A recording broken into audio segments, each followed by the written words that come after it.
Hello, everyone. Welcome to the first ever Road Team CFL podcast here on Penguin Pods. Today, we're discussing many things, including a Week 12 recap, a Week 13 preview, and, of course, are the BC Lions in big trouble because things have not been going too well. Make sure you leave a like and subscribe, and let's go ahead and just get right into this thing. We're gonna see how long this lasts. We're gonna try to get things going here and have one of the best CFL pods on all of YouTube.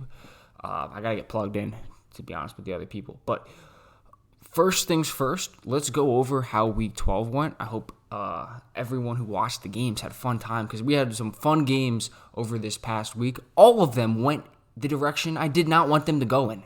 I'm a Hamilton Tiger Cats fan. It's been a rough year, but that's okay. Our very first game, an early thriller, Saskatchewan at Toronto, that score ending in 20-19 in favor of the Toronto Argonauts.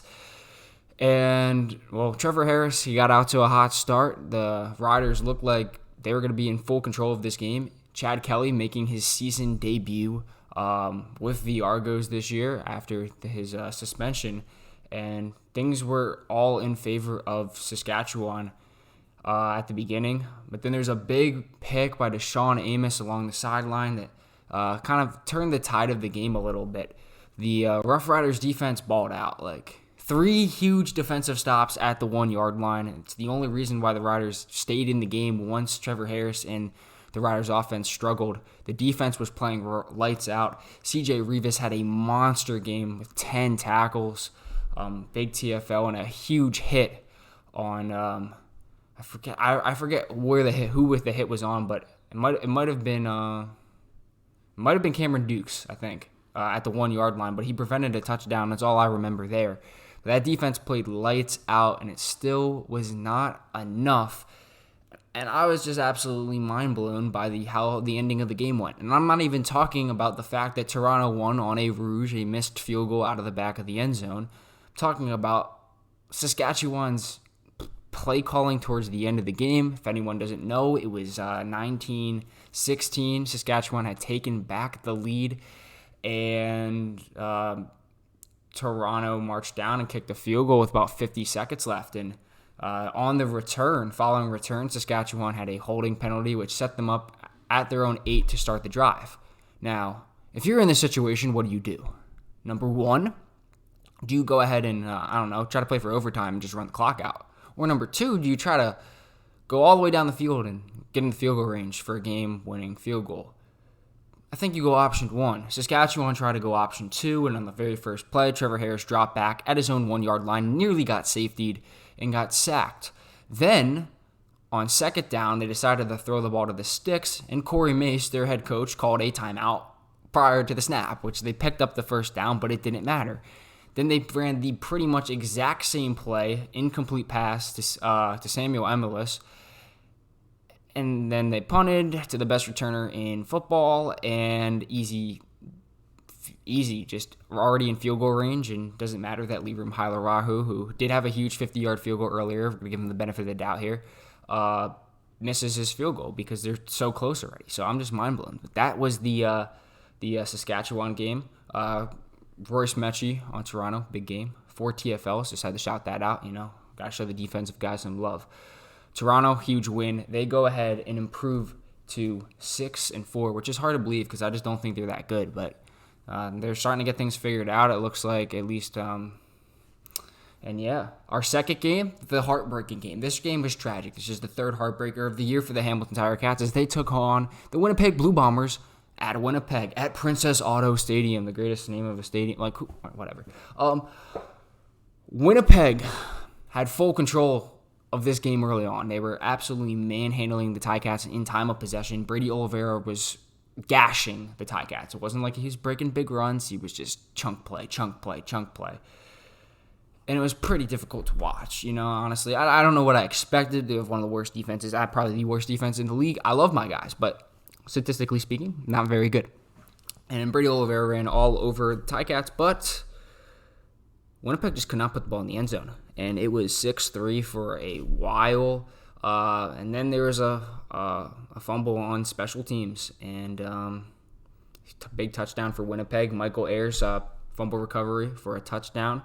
And Winnipeg went up 16-3 at the half. And it looked like the game was over, but Levi Mitchell really wasn't able to move the ball down the field. Winnipeg defense was playing like they normally do, like the best defense in the league.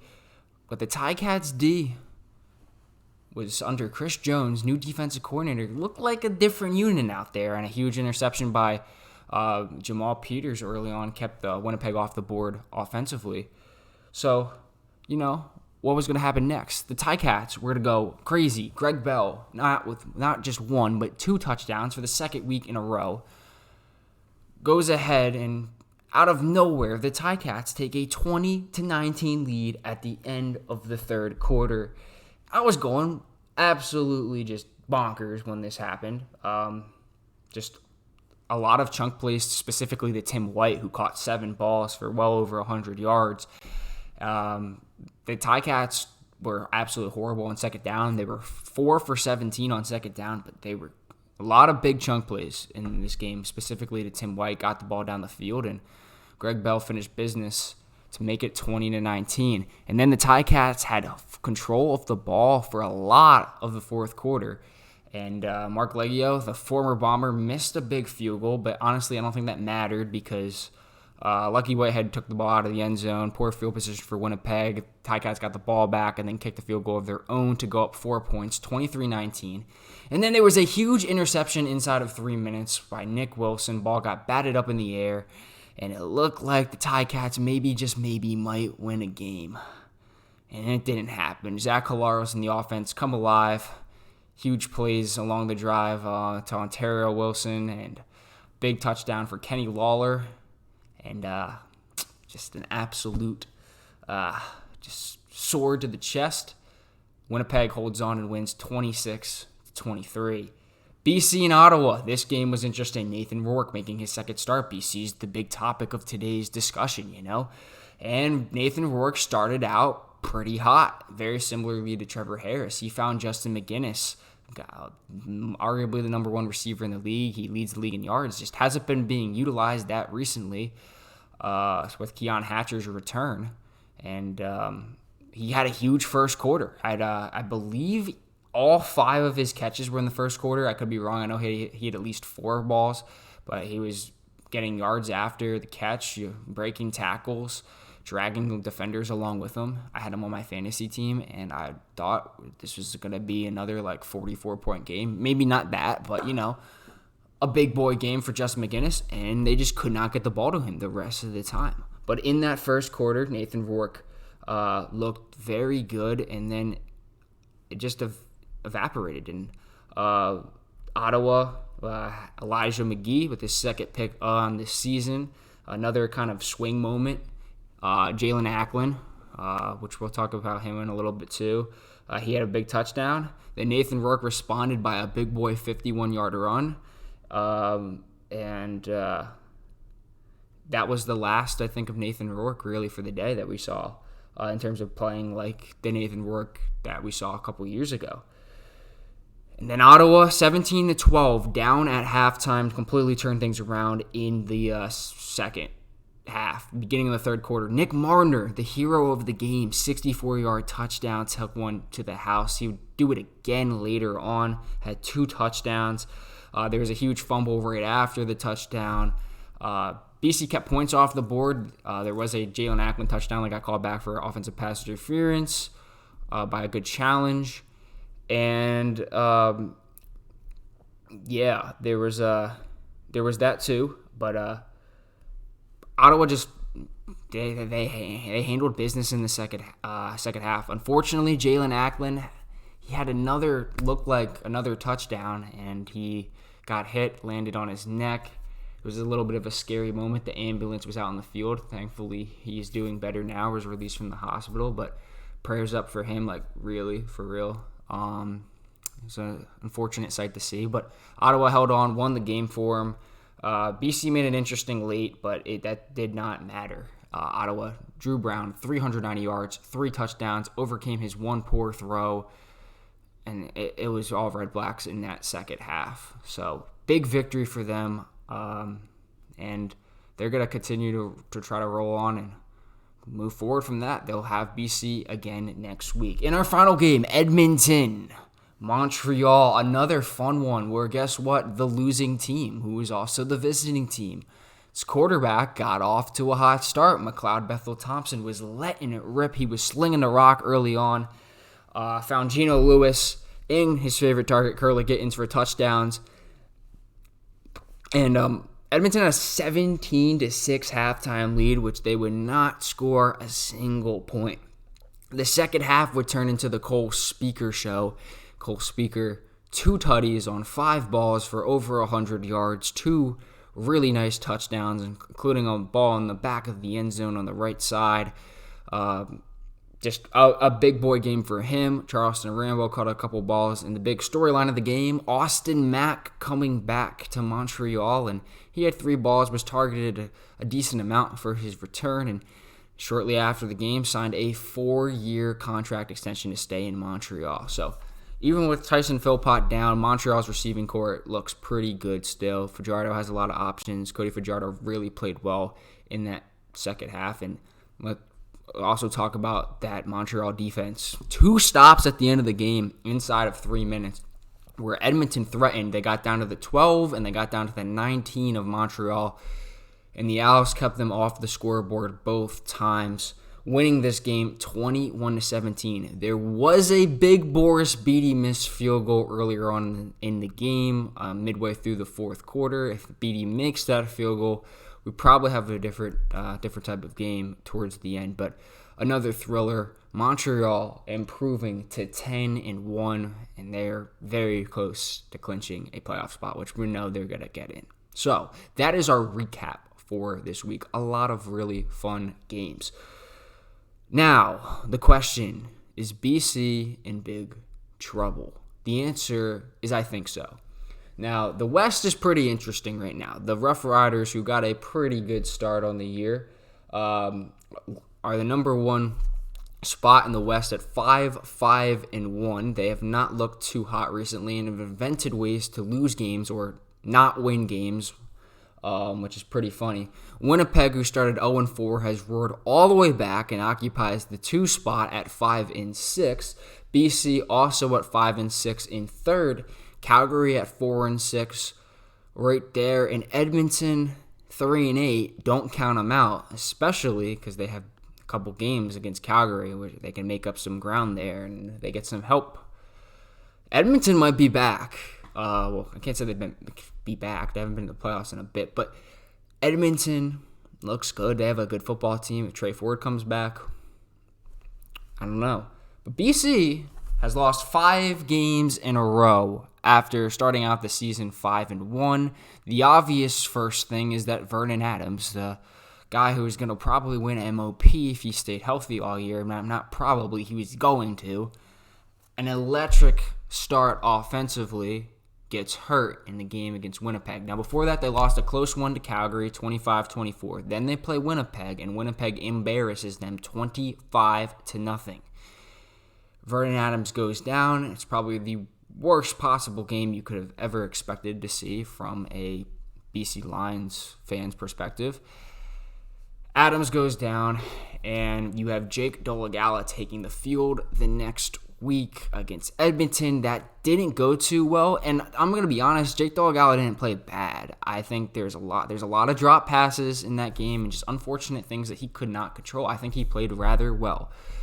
Thankfully, timing-wise, Nathan Rourke just got released by the Atlanta Falcons and immediately signed back to the BC Lions, so they had a more reliable starting quarterback, and that's gone pretty poorly so far. Nathan Rourke goes against the Bombers' top-ranked defense in the league and looks lost. 20-3 was the score until a late David Mackey touchdown and 2-point conversion made it 20-11 as time expired. But not a very good look for that BC offense. And then this week, a big loss to Ottawa. And a lot of questions. Rourke has turned the ball over, I believe, 4 times. And turnovers have been a problem. If we look at the last 5 games, BC has lost the turnover battle 4 out of the 5 of those games. They have not won any of the games. And they're have a -4 turnover differential in those games, 12-8. So turnovers are a problem. The defense has kind of been suspect all year, in my opinion. There's some solid players on that defense, but I don't know. The ability to just, when teams need to score against them, it feels like they could do so with ease.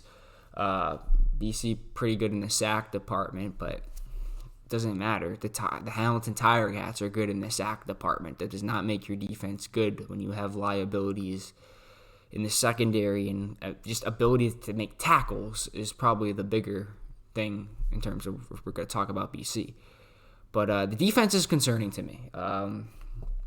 Definitely hasn't looked too hot.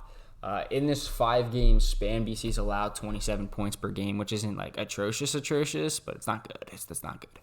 And when you're only scoring 15, when you're only scoring 15 points a game, you can't do that. You're not going to win any ball games like that.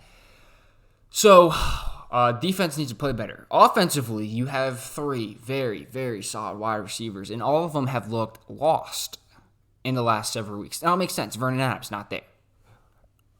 But Keon Hasher has struggled to get his footing, I think. And now you got to feed 3 dudes instead of 2. You had 2 legit number 1 guys in Hollins and McGinnis. McGinnis hasn't really gotten the ball too much, and Alexander Hollins seemingly has a problem with the drops right now. He doesn't look like himself out there fully. Aiden Eberhardt and Javon Katoy have definitely had moments in that offense as well. Stanback's done his thing, I think, in terms of the run game. The run game's been perfectly fine.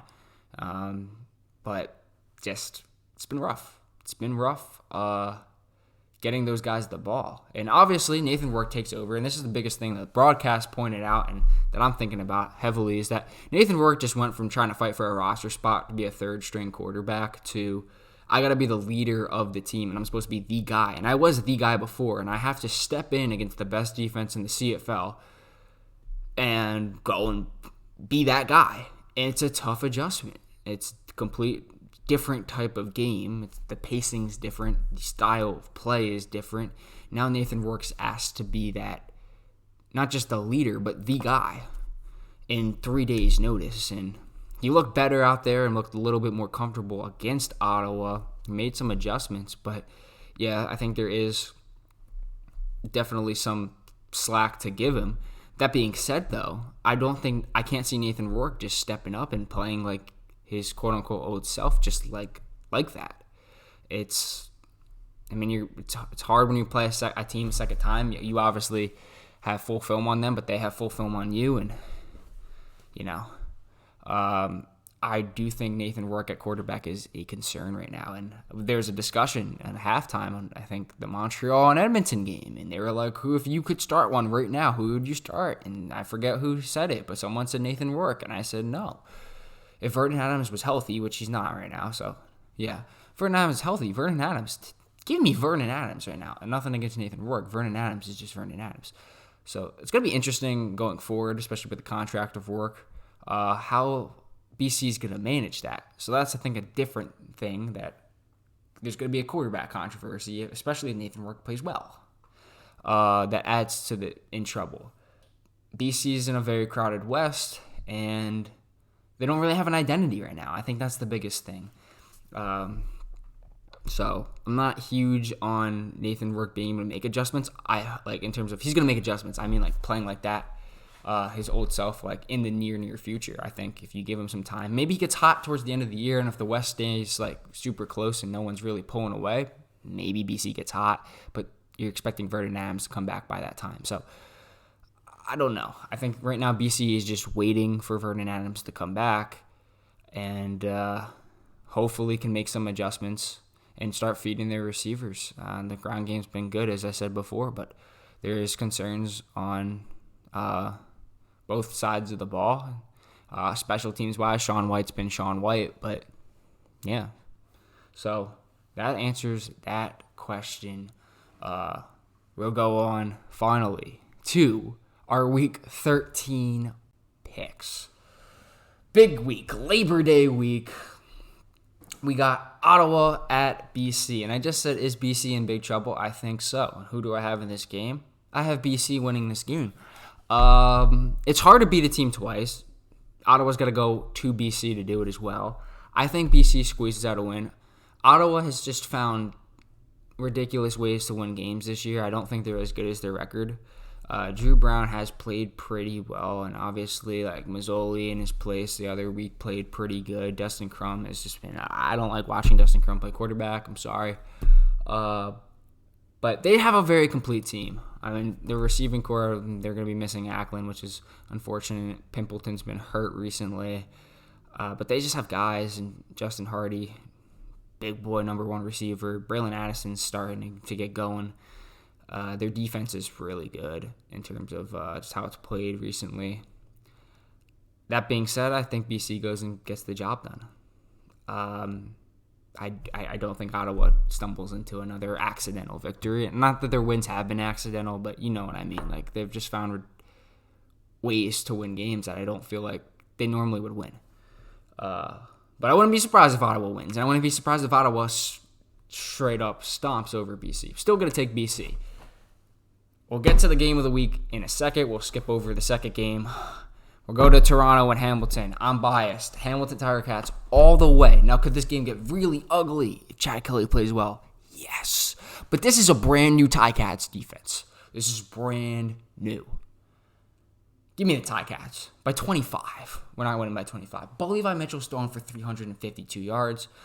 Everyone's getting fed. Get Shamar Bridges the ball. He didn't get the ball really last game at all. No one actually got the ball besides Tim White. I think Brandon O'Leary Orange if he caught the ball at the end, would have had 3 catches. But I think everyone else had 2 or less besides Tim White. So there definitely needs to the ball needs to be got to get the balls in the hands of Keandre Smith and Shamar Bridges and Stephen Dunbar. But like. Ticats, give me them. It's at home. It's in the Hammer. I'm taking the Ticats. Edmonton and Calgary. This is a big game. One game separates these two in the standings, and they play each other back to back. So it's a massive, massive game. It's at Calgary. Calgary is 4-1 at home. I'm gonna say Calgary in this one because I think Edmonton's gonna win the following week. However, I don't know. I think this game's just going to be a really good game. I do have some faith in Jake Mayer playing well and spotting up Marky Michelle and, Mr. Reggie Beggleton. Just the fishing thing right there. I do have Calgary taking that game. But again, would not be surprised. These games all of them could go either way very easily. And then the game of the week, the Labor Day Classic. All of these games are Labor Day Classic games. But Winnipeg, Saskatchewan. Well, the last 3 are. Winnipeg and Saskatchewan. And the Banjo Bowls next week. I'm looking very forward to this game. I think Winnipeg's going to win this. However, if Saskatchewan's defense shows up and plays like they did against Toronto, Saskatchewan's going to win. I have faith. Winnipeg's offense this year has looked not the best, and they've definitely dealt with their fair share of injuries, and that's played a part. But I think there's no excuse. You got to handle business. This is a must-win game. If you win this game, you go to number 1 in the West, and then you have a chance to go win the series on them the following week. This game has everything on the line. It's a huge rivalry game. I don't care that it's in Saskatchewan. It's going to be loud. It's going to be rowdy. I think Winnipeg handles business. And they win a close game. This game's going to be close either way. It's going to be a closer, low-scoring game. But Collaros has to have a game. You got to get the ball to your playmakers. Brady Oliveira's got to do his thing as well. I mean, I'm actually not fully sure in terms of his status right now. I know he was a little shaken up in the Ticats, but it does not matter. Winnipeg's offense has to get going, and it starts with Zach Collaros. I think both defenses are going to play well. We'll see what happens on Saskatchewan's side, but I got Winnipeg in this one. So that is everything. If for some reason you stayed this whole time to watch me ramble about the CFL, thank you so much. If you skipped around, thank you so much. You've arrived at this point. I don't know if I was clear or coherent in anything that I said. I am an American viewer who absolutely loves the CFL. I've been watching all year. I've been a fan since 2018. I'm trying to get more knowledgeable on the fact, but yeah, definitely like way more knowledge on the offensive side of the ball because of fantasy than defensive side of the ball. So I'm trying to learn the defensive guys more and more. But yeah, so thank you guys for watching. Hopefully we're gonna have another channel, the main channel for this everything Penguinville. And hopefully we'll be going live and reacting to some games in the near future. And hopefully this podcast is a podcast to stay. Penguin Pods, thank you guys for watching. Go Ticats, and we'll see you hopefully next time.